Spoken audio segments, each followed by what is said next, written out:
My name is David Hurley. My name is Shakir Chambers. My name is Michael Hay. I formerly worked for Harper's Prime Minister's office and for the Ontario government on Doug Ford's election campaign. I ran 2 national campaigns for the Liberal Party under the leadership of Paul Martin. In 2017, I was Jagmeet Singh's leadership campaign director. This election will be divisive. And the last one for at least 2 of the major party leaders. This election will be historic. There are now just 2 weeks to go until Election Day, 2 weeks tomorrow, and the stakes are high for all the leaders. Their focus for the days ahead, prepping for not 1, but 2 debates with plenty of firsts. Expect the dynamic to be different. Unlike the Maclean's and TVA French language debate, it's the first chance for all 6 leaders to face off. The first English debate for Liberal leader Justin Trudeau and Bloc Québécois Yves-François Blanchet. Plus, Maxime Bernier's first debate. So how will these new players change things, and what's going on behind the scenes to prepare the leaders? Okay, perfect topic for our Sunday War Room panel. David, Michael, and Shakir, they're all in Toronto, while I'm obviously here in Gatineau, just across the river from Ottawa. And I am, of course, one of the debate moderators. So I'll remain as neutral as possible on the panel here. But in terms of this election, we've been talking through the weeks about how slow the movement in the polls is going. Does that, and maybe I'll start with you, Shakir, does that raise the stakes for tomorrow's debate and for Thursday's debate? Yeah, I would say the stakes are pretty high, especially if you're Mr. Scheer. This is the last English debate. This is the only English debate with the Prime Minister on the stage. So you want to make a good impression. Let's not forget, when this campaign started in September, kids were going back to school, parents were adjusting their routine. So this might be the first time for a lot of voters to actually see Mr. Scheer on stage and see him contrast his ideas with the other leaders on stage. So I think the stakes are pretty high for Mr. Scheer and the rest of the leaders in this debate coming up tomorrow. What do you think, Michael? What do the leaders need to do here in order to try and pull apart a little bit? Yeah, I agree with Shakir that the stakes are very high. And I think that Canadians right now, like even though we are Canadians, I don't think that we're watching these debates this week looking for the leader that's the most polite. I think we're all looking for a leader that can display passion and authenticity, and who we can really look to know that they're frankly in it for us. And I'm hoping that tomorrow night we'll be able to see that with some of the candidates. How about you, David? What do you think? Well, absent the NDP slogan, I largely agree with Michael in the sense that It just came out. Sorry. I think we've seen a campaign that people have struggled to determine what it's about or to grab onto what this thing is really about. And this is a moment where one of these leaders has an opportunity to really connect with people and to change this election in a big way from a campaign that's about small ball and micro-targeted constituencies to a big idea or a big macro moment for this campaign. What about the fact that we have 6 people on the stage this time?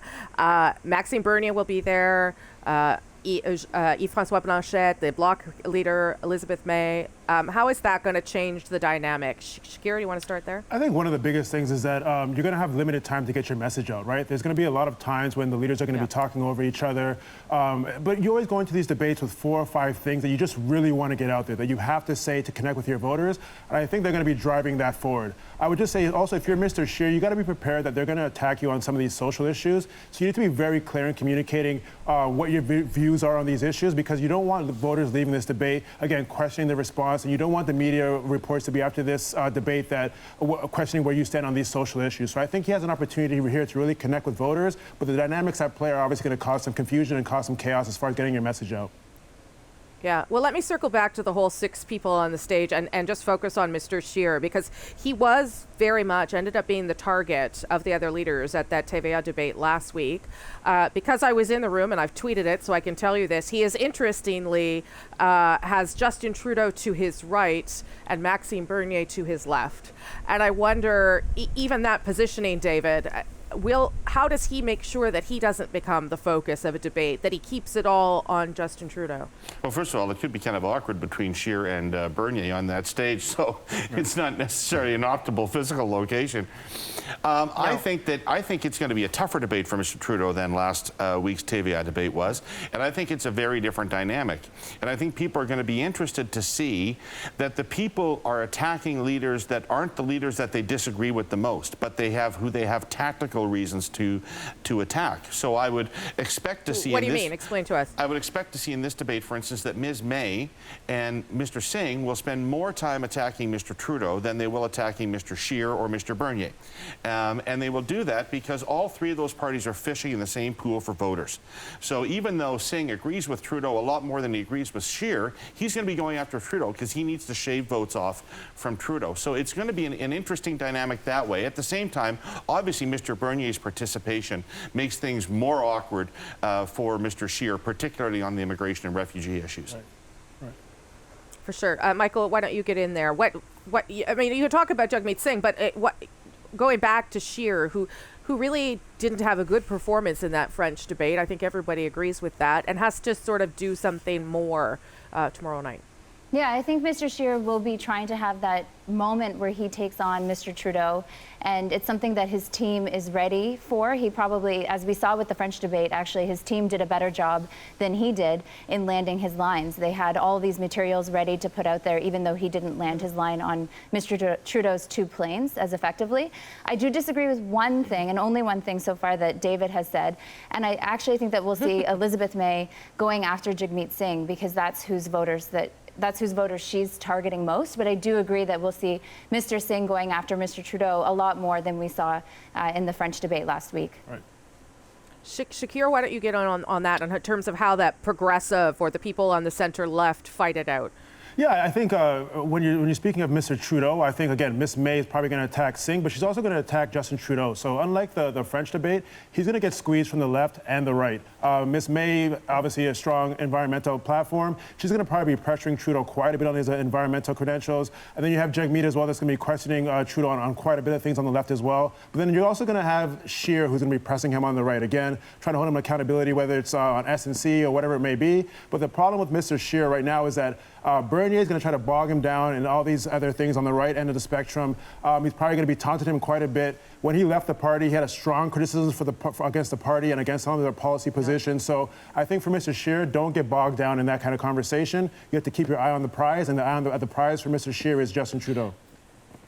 So what would you do then, Shakir? Like just ignore Maxime Bernier? I don't think. Or how would you play that? Yeah, I don't think it's about ignoring him, right? You know he's going to attack you. You know he's going to come at you. But I actually think you acknowledge what his criticisms are going to be, but you have to refocus that conversation to how Mr. Trudeau, whatever flaws you want to point out on his record. I don't think it's valuable. You're going to have a limited time to actually debate. It's not valuable to waste 10 minutes just criticizing Mr. Bernier, because then you look at it like you're criticizing someone that has no chance at being the Prime Minister. Well, on the other hand, I would say, Shakir, there's an alternative strategy. That's probably the right way to go. That's probably the right way to go. But there is an opportunity here for Mr. Scheer if he wants to take it. If he wants to take the risk of saying, okay, I'm going to let Bernier have 3 to 4% of the vote of that weirdo segment of the Canadian population. But what I'm going to do is I'm going to use this opportunity to distinguish myself from Mr. Bernier. And I'm going to have a moment with Mr. Bernier where centrist, moderate Canadians see me clearly distinguishing myself from Mr. Bernier.